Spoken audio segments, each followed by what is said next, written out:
Puji Tuhan. Haleluya. Dari awal ya, hadirat Tuhan yang begitu luar biasa ya. Dan ini baru yang kedua kali kita mulai rumah doa setelah kita pindah dari Saharjo, Gedung Advent, dan di tempat ditambah dengan pandemi. Dan ini yang kedua kita kembali membangun rumah doa ya. Dan saya sudah komitmen, ada orang yang datang di rumah doa atau tidak, tetap ada doa di tempat ini ya. Selalu saya ajarkan konsisten ya. Jam 10 tepat harus dimulai ya. Karena dengan konsisten, ketekunan, kerajinan, itulah kunci bagaimana kita menarik perhatian Allah ya. Kita menarik perhatian Allah dengan komitmen kita ya. Tidak ada kata yang lebih spesifik ya saya katakan. Namanya orang yang mencintai tidak bisa bertepuk sebelah tangan ya kan. Karena zaman kita bukan zaman Siti Nurbaya ya. Ada nggak cinta bertepuk sebelah tangan? Ya nggak ada. Harus ada respon satu dengan yang lain ya. Dan bisa berjalan itu tergantung bagaimana kita meresponinya untuk selanjutnya. Baik, saya bicara kepada kita hari ini melihat masa depan.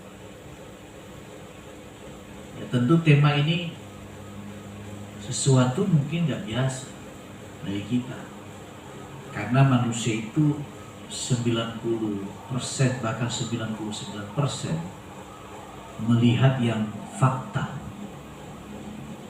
ya kan. Hidup kita ini fakta ya, kenyataan. Tapi di sisi lain kenyataan itu bisa kita mengubah sebagaimana yang Alkitab ajarkan kita. Kita bisa mengubah kenyataan yang pahit menjadi manis. Karena Tuhan kita itu bisa mengubah kutuk jadi berkat. Mengubah ya, padang gurun menjadi kebun buah-buahan. Bahkan menjadi sumber mata air. Orang Israel itu ketika di padang gurun, mereka punya uang, punya segalanya, punya emas. Tapi begitu sampai di padang gurun, apa yang mereka punya tidak bisa digunakan.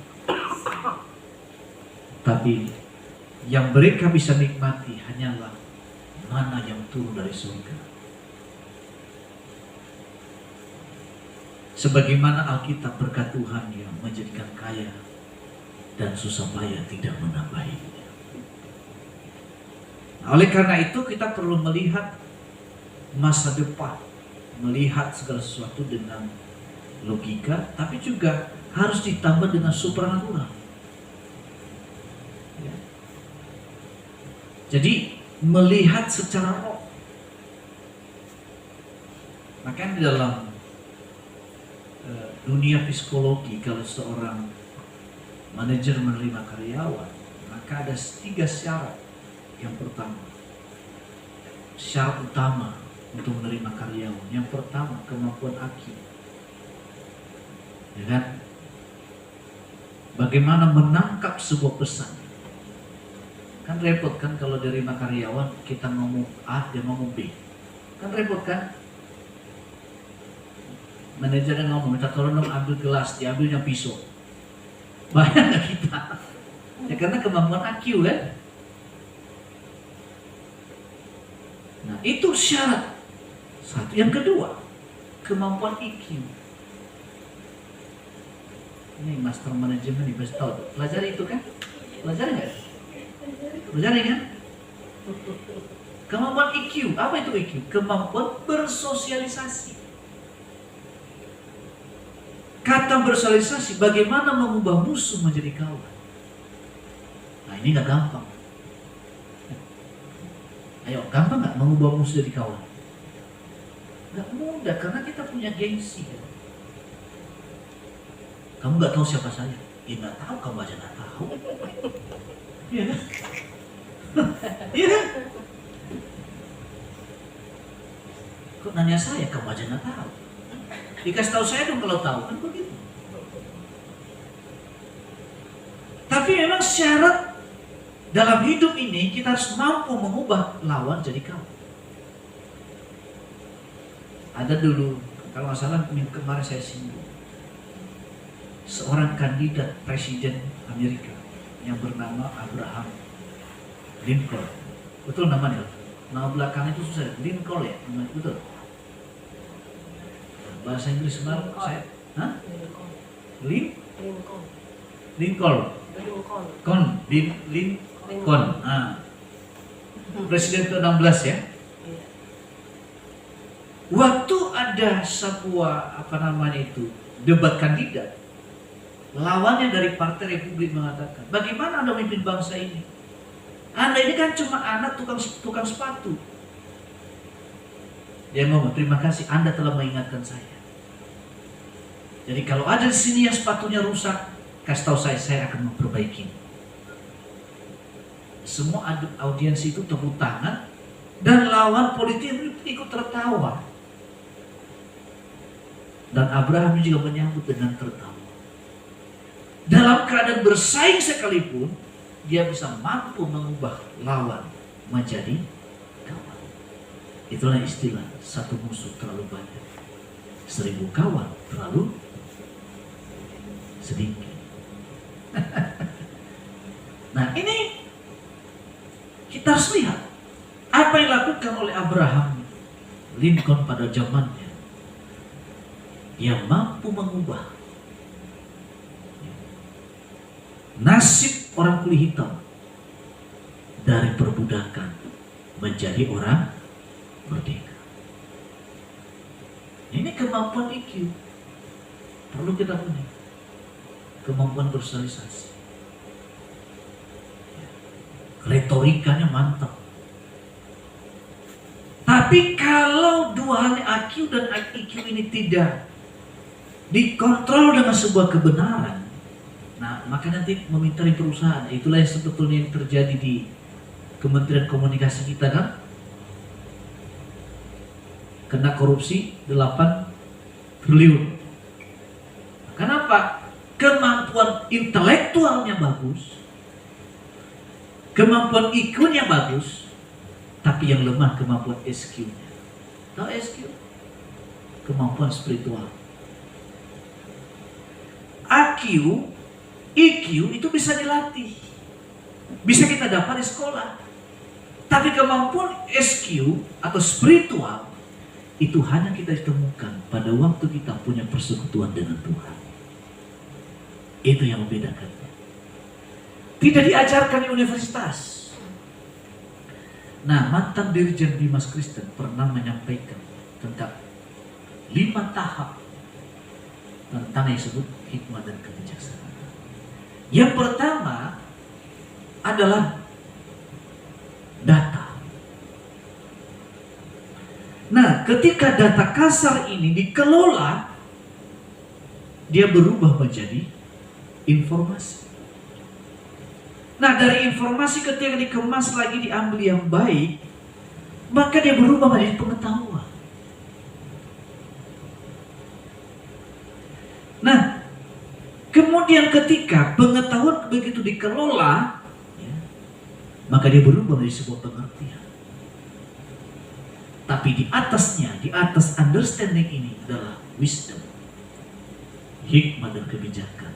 Nah, universitas hanya berhenti sampai pada pengetahuan. Tapi understanding dan wisdom sering dilupakan, karena itu memang universitas tidak bisa mengajarkannya. Itu hanya ada pada waktu kita beribadah dengan sungguh-sungguh. Beribadah yang disertai dengan rasa cinta. Ya, seperti saya katakan tadi, kalau kita merindukan segala sesuatu dengan cinta, maka respon kita juga itu berbeda. Ya kan? Kan rata-rata semua udah pernah jatuh cinta kan?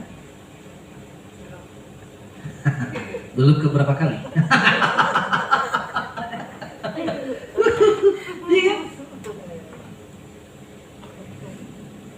Cinta itu memberikan energi, menghilangkan rasa lelah. Betul enggak? Rasa capek. Tapi cinta itu bisa berubah di tengah jalan kalau tidak diasah, tidak dilatih. Ya kan? Makanya banyak orang jenuh dalam menjalani kehidupannya. Nah, oleh karena itu hari ini kita masuk dalam doa. Ya, tadi kita doa luar biasa. Salah satu cara bagaimana kita melihat hal yang supernatural, melihat masa depan yang gak bisa kita lihat dengan kacamata jasmani, hanya mampu melihat dengan kacamata rohani, yang disebut kemampuan supernatural, kemampuan daripada Roh Kudus. Nah, Alkitab mengajarkan kita hari ini dalam Yeremia 33 ayat yang ketiga. Itu. Kami juga berdoa hari ini. Saya percaya juga semua berdoa ada pergumulan tersendiri kan. Tapi inilah kunci jawabannya. Kita baca Yeremia 33 ayat yang ketiga. Sudah dapat kita baca sama-sama ya. 2, 3, ya. Berserulah kepadaku, maka aku akan menjawab engkau dan akan beritahukan kepadamu hal-hal yang besar dan yang tidak kau terpahami, yakni hal-hal yang tidak kau ketahui. Nah, itu dia. Ada sebuah pewahyuan. Nah, untuk melihat sebuah pewahyuan itu harus bisa lihat dengan roh. Manusia itu punya pribadi dua manifestasi, yaitu jiwa dan roh. Minggu kemarin saya sudah sampaikan, tubuh ini berinteraksi dengan lingkungan, sehingga perlu dibersihkan kan? Tubuh, khususnya bagi kaum wanita berdandan, entah pakai bedak setebal apa gitu ya. Kalau istilah saya pakai dempul. Ada ya, dempul ya, supaya bekas jerawat itu bisa gak kelihatan.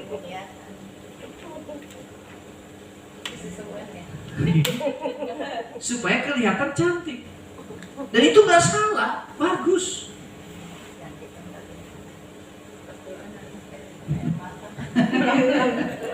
Ya kan? Dan dempul itu ada tingkatannya, yang tahan keringat, tahan air mata sampai 8 jam atau 12 jam? 12 jam.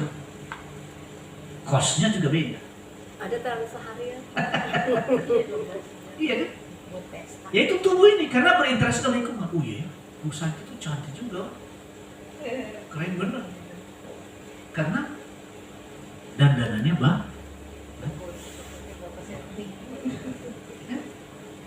Jadi orang nggak tahu kita kantong kosong, yang penting keren. Kalau orang Manado bilang biar kantong kosong, tapi tidak kalah aksi.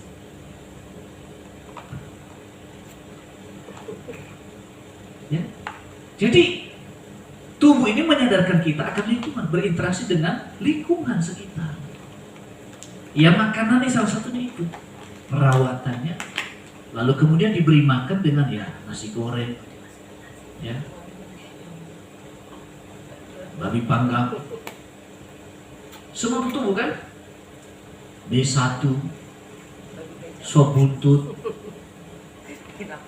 segala macam untuk tubuh ini supaya apa? Satu, ada kenikmatan di lidah. Yang kedua, supaya vitaminnya cukup. Yang ketiga, supaya nambah dikit, jangan terlalu kurus. Ya kan? Terlalu kurus terbangkan angin.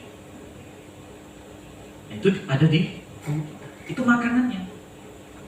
Tapi biarpun udah makan banyak, coba kalau jangan kasih makan 1 hari aja tubuh ini lemas kan.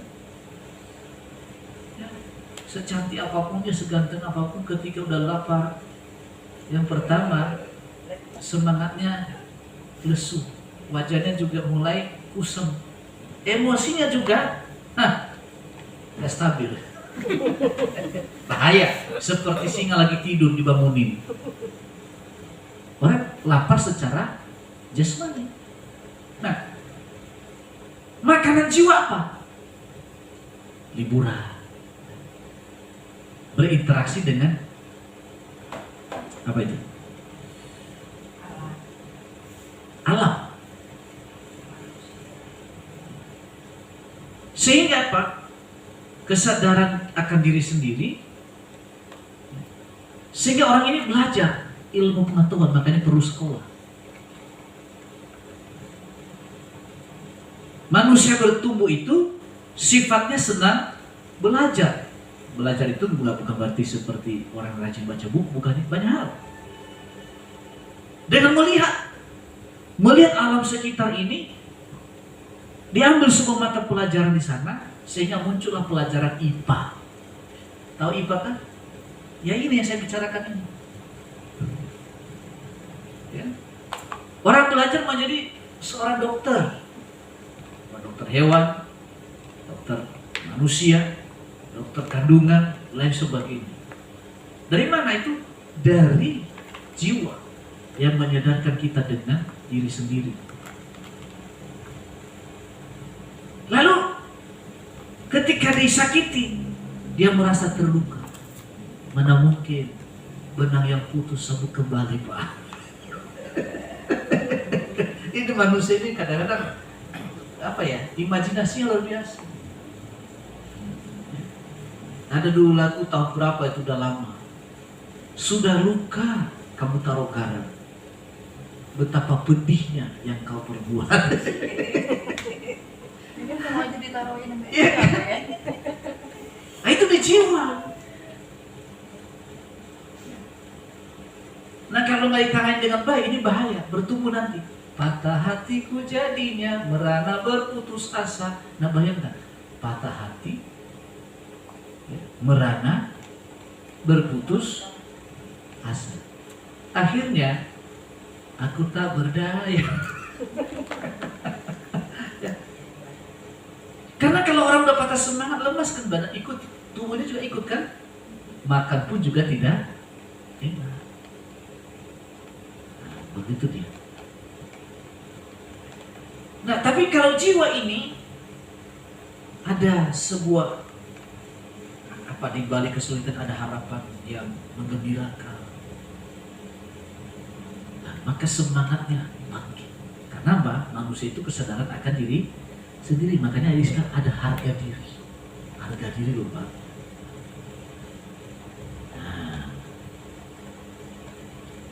Nah, lalu kemudian bicara roh. Nah, kesadaran akan Allah. Nah, makanannya bukan nasi goreng, bukan liburan. Itu ada di jiwa. Makanannya adalah doa, pujian, penyembahan, dan firman Tuhan. Nah, kita yang nggak fair memperlakukan diri kita. Kalau makanan jasmani kita 3 kali sehari, makanan jiwa kita nggak tahu berapa lama. Makanan roh kita seringkali cuma sekali seminggu. Sekarat nggak? Sekarat. Nah banyak orang Kristen yang sekarat. Setahun sekali Pak, Natal doang. Nah makanya doa kita adakan hari ini supaya manusia roh kita itu bangkit. Supaya ada tanda-tanda yang menyertai. Ada mujizat yang menyertai kita. Kuasa kegelapan tidak mampu mengintimidasi. Kuasa kegelapan tidak mampu merebut kekayaan yang Tuhan anugerahkan kepada kita. Kita memerintah atas dunia ini. Makanya dalam doa itu saya selalu semangat. Bicara doa saya semangat. Dan yang mengubah hidup saya juga melalui doa ini. Gak ada yang bisa saya andalkan selain Tuhan. Melalui doa itu, melalui persekutuan kita dengan Tuhan, kita bisa mampu mengubah keadaan kita. Ya, sering kita nyanyikan, Dia buka jalan saat tiada jalan. Dia bekerja di jalannya, tak terlihat oleh kita. Dia menuntunku dan memeluji diriku. Dengan kasih dan kuasanya, dibukanya jalanku. Dia buka jalan, di belantara dia tetap menuntunku. Sungai di gurun aku temui. Nah, bayangkan di padang gurun bisa kita melihat sungai. Nah, saya nggak tahu padang gurun kita hari ini. Masing-masing kita punya padang gurun. Ada kan padang gurun? Masih kita. Pergumulan setiap hari, pergumulan setiap minggu, setiap bulan, setiap tahun, bahkan setiap detik, setiap saat, setiap bulan. Nah, yang bisa memproteksi kita dari segala kemalangan yang datang tiba-tiba adalah kuasa Roh Kudus. Makanya Mazmur 91 itu aman dalam lindungan yang Maha Tinggi. Pertanyaannya, kamu percaya itu, tapi dasarnya apa Tuhan melindungi kamu? Sejauh mana kita percaya dengan perlindungan Tuhan? Sejauh mana kita komitmen, setia dalam Yeremia 33 tadi. Berserulah kepadaku, maka aku akan menjawab engkau dan memberitahukan kepadamu hal-hal yang besar yang tidak terpahami. Bayangkan, yang tidak terpahami. Kok bisa ya? Kok bisa ya? Nah, itulah Tuhan kita. Mau nggak terakhir-akhir melihat cara Tuhan bekerja? Rindu nggak? Ini kuncinya. Kemarin saya ajarkan. Logikamu nggak masuk sekarang. Sekarang imanmu yang masuk. Kita akan berperang dengan iman. Semangat, perkatakan, percaya nggak? Saya ajarkan demikian. Saya nggak ada urusan lain, berarti kamu percaya. Kedua, perkatakan. Ketiga, mengucap syukur, itu pasti terjadi. Itu namanya percaya. Bukan percaya sementara, tapi percaya dalam kesulitan apapun. Ketika Daud dalam kesulitan, dikatakan dia menguatkan kepercayaannya kepada Tuhan. Ya, dia nggak terpahami. Saya nggak tahu hari esok kok bisa ya Bu Delina di kepala sekolah. Mana mungkin, rekodnya nggak ada. Tapi kalau Tuhan mau, bilang Yusuf itu narapidana, buktinya bisa di Perdana Menteri. Ya. Hanya menafsirkan 1-2 minggu. Daud itu gembala, keluarganya bukan keluarga bangsawan, kambing dombanya juga cuma 3-2 ekor. Itu pun dia dibuang oleh orang tuanya, dilupakan oleh orang tuanya. Tuhan ngomong, ada di kandang domba, ambil. Jadi raja. Siapa bilang?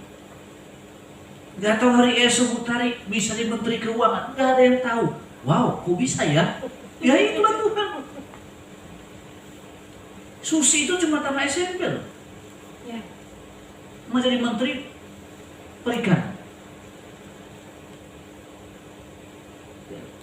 Gak ada yang tahu. Menteri keuangan lumayan toh. Pertumbuhan di gereja lumayan gede juga. Tidak ada yang tahu hari esok Bu Santi beli pengusaha properti, nggak ada yang tahu. Ada yang wow, kok bisa ya? Ya itulah pekerjaan Roh Kudus. Hal yang supranatural yang nggak mungkin menjadi mungkin. Saya nggak tahu hari esok Bu Lesti mengalahkan Alibaba. Keren. Ya, Alibaba itu menguasai ekonomi digital. Ya. Bersaing dengan apa itu punya Amazon itu, siapa itu? Basef ya teman. Ya. Gak ada yang tahu. Dan semua itu kita bisa pahami. Bagaimana katakan hal-hal yang tidak terpahami diperlihatkan kepada kita. Kamu lihat dan alami, bukan katanya-katanya. Rindu kita, ayo kita tekun dalam doa, komitmen dengan doa. Kita harus punya tujuan hidup. Biar tujuan itu mengendalikan hidup kita. Sekarang cari buku nanti pesan online murah itu yang ditulis oleh Rick Warren, Purpose Driven Life, kehidupan yang dikendalikan oleh tujuan. Apa yang mengendalikan kita? Itulah yang menentukan masa depan kita. Dan tujuan juga menentukan bagaimana kita melangkah, bagaimana kita bersikap dengan banyak orang. Tapi kalau nggak punya tujuan kita hidup ini, ya kita seperti itu kapal tanpa nakoda, muter-muter. Ya. Atau bahasa lebih sederhana, seperti anjing mengejar ekornya. Kami ada di rumah ada anjing, dia seringkali ngejar ekornya, muter-muter, akhirnya kelayangan. Nah banyak orang Kristen kayak gituan, mengejar yang nggak pasti. Kenapa? Nggak punya tujuan hidup. Disinggung sedikit marah. Ya?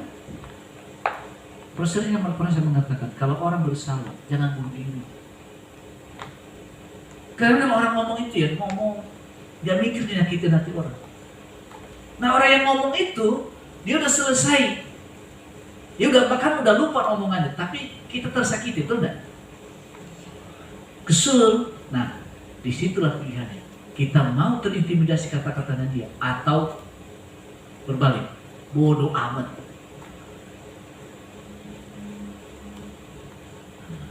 Tapi juga jangan juga gampang nyemprot orang kalau ngomong.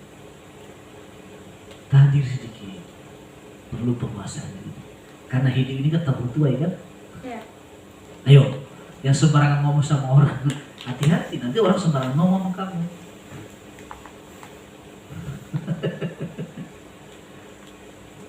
Apa kata Yesus? Jangan kamu kalah dengan kejahatan, tapi kalahkanlah kejahatan dengan kebaikan. Kalau seterumu lapar, beri dia makan. Jadi kalau Anda tersinggung sama saya, jangan lupa bawa saya ke restoran. Tadi oleh Pak Petrus nyakitin banget, udahlah saya balas dengan apa? Restoran Padang atau apa? Itu menggambarkan bahwa pengampunan itu yang menyakiti perasaan, melukai kan? Tuhan katakan tidak. Tuhan ajarkan kita supaya kalau orang lain bersalah jangan menyiksa diri. Kita ada dulu di kantor saya mengatakan dulu, kita ini berusaha untuk tidak menyakiti siapapun. Tapi kita nggak bisa menghalangi orang lain untuk tidak menyakiti kita. Oleh karena itu kita harus punya pilihan, mau ikuti perasaan atau mengikuti hal-hal yang baik yang membuat kita maju, hal yang supernatural. Karena sakit hati, kecewa, kemarahan itu penghalang bagi kita melihat hal-hal yang tidak terpahami. Tuhan inginkan kita ini menjadi merdeka. Jangan kita diperbudak oleh keadaan. Baru kemudian dikatakan selanjutnya, yakni hal-hal yang tidak kamu ketahui. Nah, kita kasih tahu, nah, ini terjadi ke depan, ini terjadi ke depan, ini terjadi ke depan, ini. Masa dukun aja tahu kita nggak tahu? Walaupun juga banyak yang ngaco juga ya. Iya, banyak ngaco juga. Itu sebetulnya dunia itu meniru gereja. Yang mampu melihat supernatural harusnya gereja. Tapi banyak orang Kristen membleh keimanannya sehingga nggak mampu melihat masa depan. Kecuali kita di sini. Di sini orang-orang mampu melihat ke depan. Orang yang baik-baik semua. Haleluya. Ya, kita harus percaya hal itu. Ya. Kita melihat yang baik di antara yang buruk. Dan perkataan yang buruk akan berubah menjadi lebih baik.